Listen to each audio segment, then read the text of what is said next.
Assalamu alaikum warahmatullahi wabarakatuh. Natumai hamujambo. Leo katika mfululizo wa makala zetu tutakwenda kuzungumzia juu ya masuala mazima ya kuwa na uraibu. Sisi wanadamu Mwenyezi Mungu ametukadiria kwa kila kitu, ikiwemo chakula, dawa, starehe, mazungumzo, pesa, matumizi, kazi. Lakini kuna watu miongoni mwetu ambao Mwenyezi Mungu amewapa mtihani au Mwenyezi Mungu amewapitisha kwenye shida, wakakosa mtu wa kumwambia shida yao, wakapata marafiki wabaya, wakawashauri kuhusu shida, tatuzi yake ni dawa ya kulevya au matumizi ya dawa yasiyo sahihi. Nataka kuwapa habari njema ndugu zangu ambao kwa namna moja au nyingine mumeingia katika anasa hii au mtihani huu bila kupanga, bila kutaka. Ni kwa sababu ulipata mtihani, ama ni kwa sababu umri, au ni kwa sababu kampani tofauti, ama ni kwa sababu ulijikuta tu. Kwanza, huu sio mwisho wako, na natakiwa ujifahamu kwamba midhali unasikiliza taarifa hii ambayo mimi nakwambia kwamba wewe tayari ni mshindi, kwa sababu maana yake ni kwamba unatafuta njia ya kujiokoa nafsi yako. Nataka nikushauri ndugu yangu, mpenzi wangu, ambaye umechoka kuwa mtumwa, umechoka kuwa teja wa dawa, wa starehe, wa marafiki, kwamba wewe ni thabiti sana kuliko ambavyo unajiona. Mwenyezi Mungu katika Surat Al-Baqara alisema kwamba mimi nimewaumba wanadamu wote wawe makhalifa katika dunia yangu. Mimi nimeumba wanadamu wawe mabalozi katika dunia. Kwamba Mwenyezi Mungu ambapo wewe humuoni, yeye anakuona, anategemea wewe uwe balozi kwake, na anategemea baadhi ya sifa zake uzionyeshe kwa watu. Manake Mwenyezi Mungu ni Rahim, Mwenyezi Mungu ni Karim, Mwenyezi Mungu ni Wadud, Mwenyezi Mungu ni Jabbar, Mwenyezi Mungu anatupenda. Kwa hiyo wewe utafsiri zile sifa 99 za Mwenyezi Mungu na majina yake kwa waja wake, kwa sababu wewe ni balozi. Kama wanatafutwa watu wenye tabia njema, wewe utafsiri tabia njema kwa ajili ya badili ya Mwenyezi Mungu, kwa sababu wewe ni kiongozi na msimamizi katika hii dunia. Maana yake uwe mwema kwa wanyama, uwe mwema kwa watu, uwe mwema kwa madaraka, uwe mwema kwa dawa, uwe mwema kwa huduma unazotoa kwa watu, na uwe mwema kwa kauli zako. Sasa wengi wetu sisi tuna wenzetu ambao wameingia katika mtihani huu, na waambieni wa dawa, wameingia katika mtihani wa kupokea ushauri mbaya mpaka wakaingia katika mashimo haya. Nataka niwaambieni ndugu zangu, hakuna miongoni mwao ambao wanapenda kukaa hapo walipo, na hakuna miongoni mwao ambaye anafurahia kuwepo hapo walipo. Na mimi nawaambieni ndugu zangu, nyinyi ambao nyinyi mumenasibishwa na kadhia hii, kwamba si rahisi.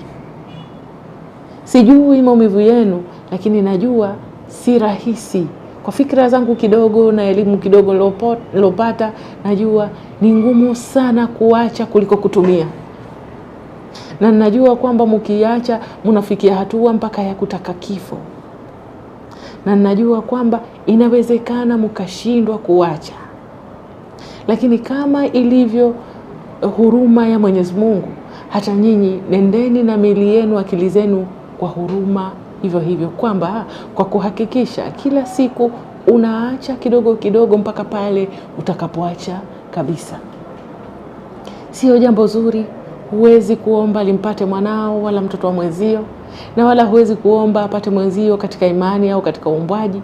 Lakini ikiwa sasa umeshapata, utafanya nini? Tayari wewe ni wetu, hatuwezi kukuua.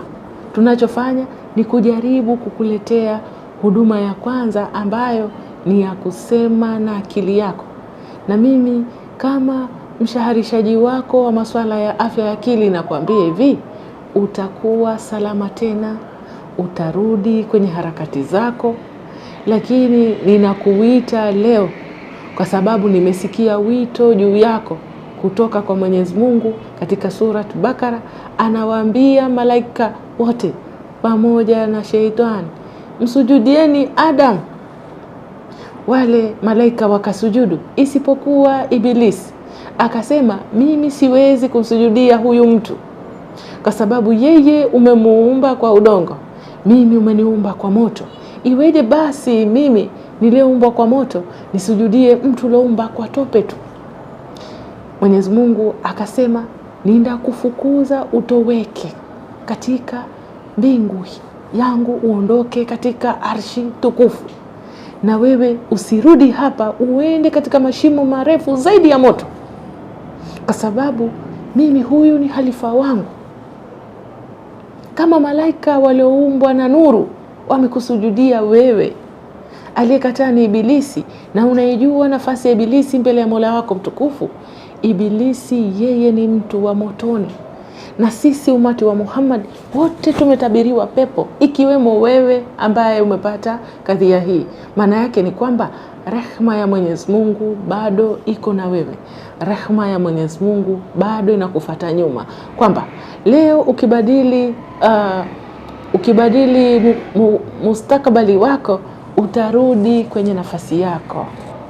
Na hata kama hujabadili mustakabali wako, Mwenyezi Mungu ni rahimu, anakuhurumia, anajua jitihada yako ya kutaka kutoka. Basi toka taratibu, toka ukiwa na nia kwamba natoka kwa sababu mimi ni balozi wa Mwenyezi Mungu katika dunia hii. Na Mwenyezi Mungu alimkimbiza shetani ambaye ndiye ananilaghai mpaka naingia hapa, alimfukuza kenda mbali ili Mwenyezi Mungu abaki na mimi. Yani wewe ni bora kuliko Ibilisi mbele ya Mwenyezi Mungu. Basi kama Mwenyezi Mungu amekuweka katika nafasi kubwa namna hii, na akatabiri kwamba wewe utaingia peponi, na katika pepo kuna anasa, kwa nini wewe unajikatia tamaa hivi sasa? Na kuita leo usikate tamaa, vaa nguvu zako zote, chukua hatua dhidi ya maisha yako, chukua hatua dhidi ya udhaifu wote ulionao, dhidi ya pombe, dhidi ya dawa za kulevya, dhidi ya uzinifu, dhidi ya starehe, dhidi ya kuwa mkorofi. Chukua hatua dhidi ya tabia zote mbaya, na uamue kuwa mtekelezaji wa sera ya Mwenyezi Mungu katika dunia hii ya kumesha ni wema, kutenda wema na kuwa mwema, na siku zote uso wako ulipuke wema, na mbele ya wanadamu wenzio uwe mwema, bali kujali rangi, kabila, nchi, dini, uwezo wa kielimu, uwezo wa kifedha ama jinsi. Wewe kuwa mwema, kwa sababu nafasi yako kwa Mwenyezi Mungu inashinda hiyo nafasi ya mawazo ulionayo inokufanya mpaka unachukua pombe. Mwenyezi Mungu hakukuumba ukiwa unakunywa wala ukila dawa, hakukuumba ukiwa mzinifu. Uliingia katika dunia hii ukiwa msafi. Ndio maana ulivyoingia ilisomwa adhana, kwa sababu Mwenyezi Mungu anajua kwamba hivyo ndio vitu ambavyo watakiwa kuvisikia mwanzo. Sasa kama unasikiliza umbea, kama unasema watu, kama wewe umeamua kuwa mlevi, kama umeamua kuwa mtu wa kutumia dawa, na kuomba leo chukua hatua, simama, vaa uhusika wako mkuu kama khalifa wa Mwenyezi Mungu katika dunia hii, na ujiweke mbele za watu ukiwa na confidence kwamba Mwenyezi Mungu ni rahimu, atakusamehe, na atakapoona umenyanyua mguu mmoja wa jitihada za kubadilisha hatma yako, yeye atakuwekea nguvu mara alfu, na hutoanguka tena katika dhambi, hutoanguka tena katika udhaifu huu, na wala hutoingia tena katika addiction. Na leo ndio mwisho wa historia yako mbaya, na leo ndio itakuwa mwanzo wa historia yako mpya, ukiwa umezaliwa upya kama halifa wa Mwenyezi Mungu alivyokuumba, kama halifa wa Mwenyezi Mungu, kama baba yako Adam. Nawashukuru sana na nawaombeeni kila laheri.